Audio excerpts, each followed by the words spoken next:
Continuamos, amigos, en Compromiso Cardinal junto a la ingeniera Carolina Cose. Bueno, y me gustaría que me cuente un poquito más de ese trabajo en la Intendencia de Montevideo, ¿no?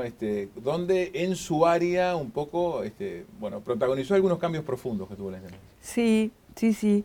En cuanto arreglamos el gran problema que le llamaban la migración, Ujú. que se arregló el cambio se hizo en un fin de semana, nos pasó algo terrible. Ujú. El lunes, que era cuando la gente volvía a trabajar, y que no podían creer que daban clic y que aparecían las pantallas, que eso antes había que esperar 20 minutos. Ese lunes, 3 transformadores o 2 de la Intendencia se rompieron, o sea que la Intendencia se quedó sin luz, Ujú. y al mismo tiempo un virus entró en el sistema informático, y ahí saltó claro, la Intendencia no estaba preparada para los temas de seguridad informática tampoco. Claro. Y ahí tuvimos que, a pulmón, con más de 200 personas de tecnología de la información, ir computadora por computadora de toda la Intendencia y de todos los centros comunales a levantar el virus. Entonces ahí la parte de seguridad la puse de vuelta, la puse en el objetivo porque teníamos un problema. Y ahí trabajamos en un proyecto para arreglar los temas de seguridad. También cambiamos la web de la Intendencia, que era una web ya, digamos, un poco antigua y muy dirigida, pensada en los sectores de la Intendencia. Y nosotros dijimos, no, hay que pensar en los ciudadanos. Entonces, vamos a ver qué necesita un ciudadano y no distribuir por sector. Cambiamos toda la web de la Intendencia, cambiamos el centro de cómputos, que era todo de madera, que representaba un riesgo importante. Se cambió de vuelta, se hizo todo un estudio de ahorro energético para eso. Se renegociaron todos los acuerdos con Antel, de telecomunicaciones. Se cambió todo el sistema de telecomunicaciones de la Intendencia. Pusimos en marcha el sistema de transporte metropolitano, la tarjeta. En fin, Ahí está. unas cuantas cosas. Después me asignaron el Instituto de Estudios Municipales también, y ahí empezamos a hacer un interesante mix entre lo que era tecnología de la información y el área de institutos municipales, que era un área para mí de gente entrañable. Estaba el archivo incluido, el archivo de la Intendencia, el archivo público, ¿verdad? Y después también me asignaron el área de calidad de la Intendencia. Entonces empezamos a armar una cosa, ya habían pasado 2 años y pico, empezamos a armar una cosa muy interesante, tecnología de la información, con el área de capacitación, con el área de calidad. En el medio habíamos armado en tecnología de la información un área de investigación y desarrollo tecnológico, que fue impresionante porque lo armamos con algunas personas y a los 6 meses ya la gente nuestra hablaba con los proveedores de otra manera. Bueno, lo disfruté realmente. Y bueno, y esto fue como funcionarios públicos, ¿no? Exacto, Digamos, y la verdad que fue una experiencia muy buena. ¿Cómo llega la posibilidad de Antel, ¿no? Luego de esa experiencia en la Intendencia? Bueno, en el medio, digamos, yo militaba y demás, me integré a la Comisión de Programa de Telecomunicaciones del Frente Amplio. Traté en esa comisión de convocar a todos los sectores del Frente Amplio, conversamos. En ese momento las telecomunicaciones estaban en un cruce de caminos, 2009, ¿verdad? Y bueno, y milité con todas las ganas para que el Frente Amplio ganara.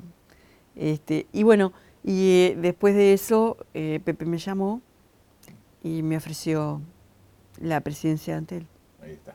Cuando llegó a Antel, ¿cuál era el principal desafío, no? ¡Fua! Luego que tomó contacto con la realidad. Bueno, lo de Antel era un enorme desafío porque Antel hasta ese momento la mayor parte de su facturación había provenido de la telefonía fija, eso ya estaba impactándose mucho y Antel no había encontrado la forma de resolver ese problema. cuando yo llegué, menos de la mitad de la facturación era telefonía fija y eso iba en bajada.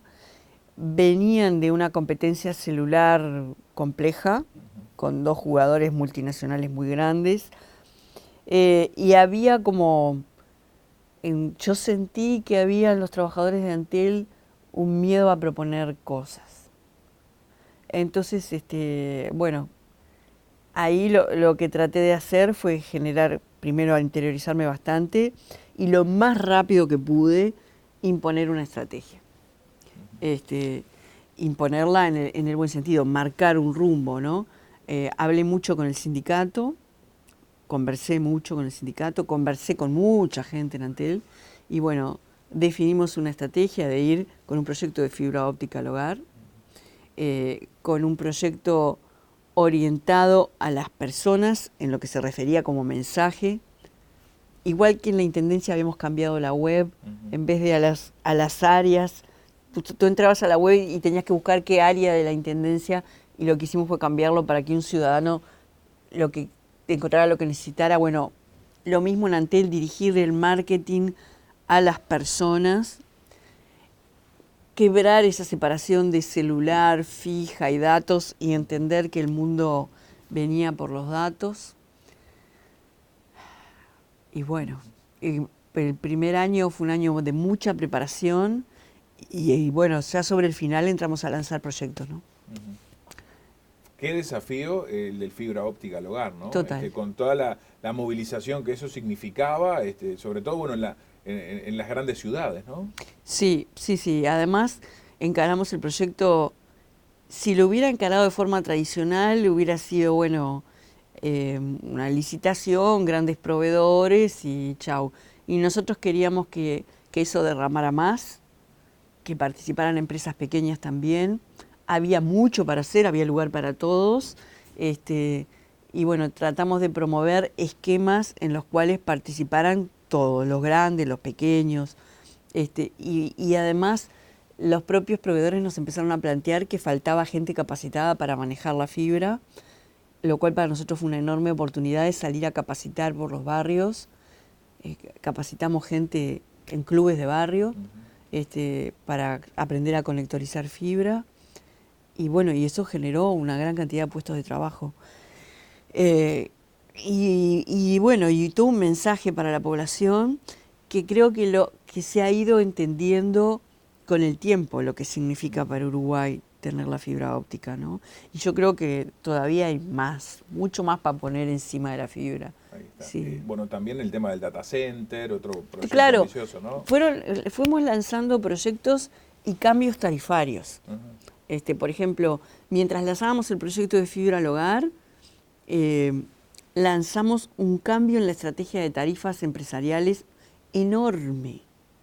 Yo lo invité a Astori, que era el vicepresidente de la República, a participar de ese lanzamiento, donde anunciamos cambiábamos todo el esquema tarifario, bajando el precio del megabit por segundo, no sé, 10 veces por lo menos. Y después lanzamos el proyecto Universal Hogares, para que la gente pudiera conectarse a internet si tenía teléfono fijo y no tuviera que pagar un costo adicional. Lo extendimos a la fibra, o sea, y eso fue un cambio bastante disruptivo a la interna de Antel, porque daba miedo lanzar un producto por el que no íbamos a cobrar.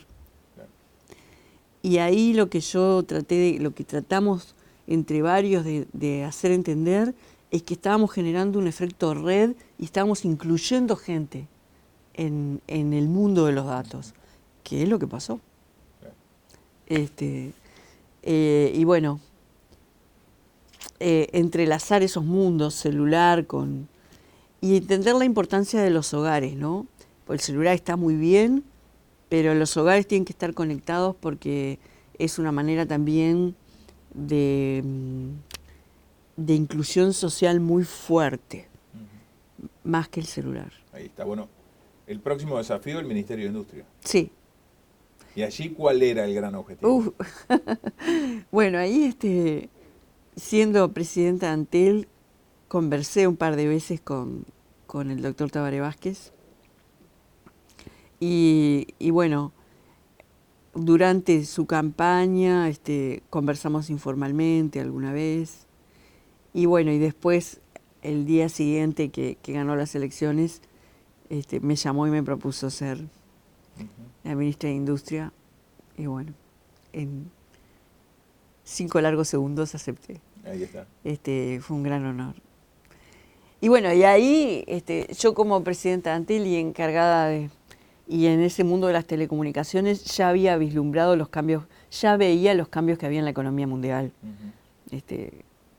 Eran ineludibles.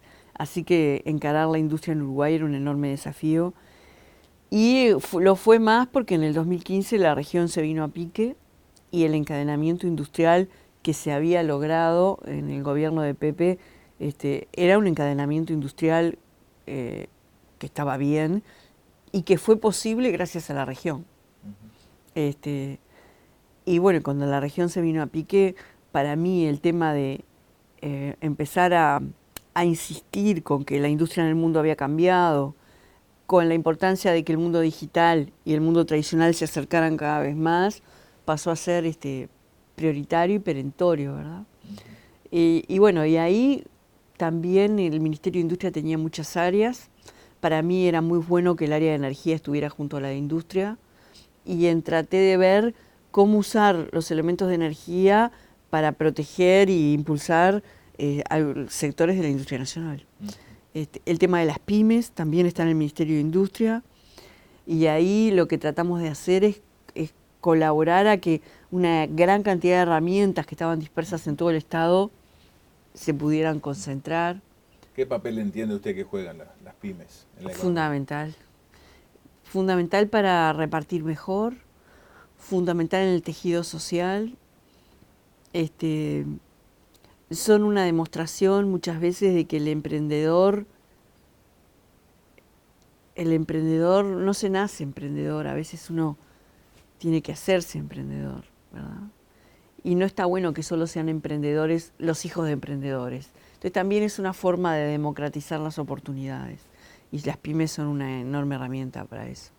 Y además, en un mundo nuevo, digamos, con este mundo digital, promueve mucho y hace posible que microempresas tengan un gran valor agregado y ayuden a las grandes empresas a recorrer ese camino, ¿no? Ahí está, bueno, en la industria, digamos, de la televisión, de los cable operadores, también se ha trabajado mucho, ¿no? Usted ha trabajado también con las pymes en ese rubro. Sí, justamente, bueno, los cables del interior son pymes, hemos trabajado mucho, traté de acercar lo más posible Antel y su generación de infraestructura con oportunidades para las pymes, en particular para las pymes de los cables del interior, ¿verdad? Y creo que eso finalmente funcionó desde todo punto de vista. Muy bien, le invito a una pausa. Sí. Luego de la misma, amigos, en Compromiso Cardinal continuamos con la ingeniera Carolina Cose. Bueno, ya vamos a hablar un poco más de temas de actualidad y de la campaña electoral. Ya volvemos.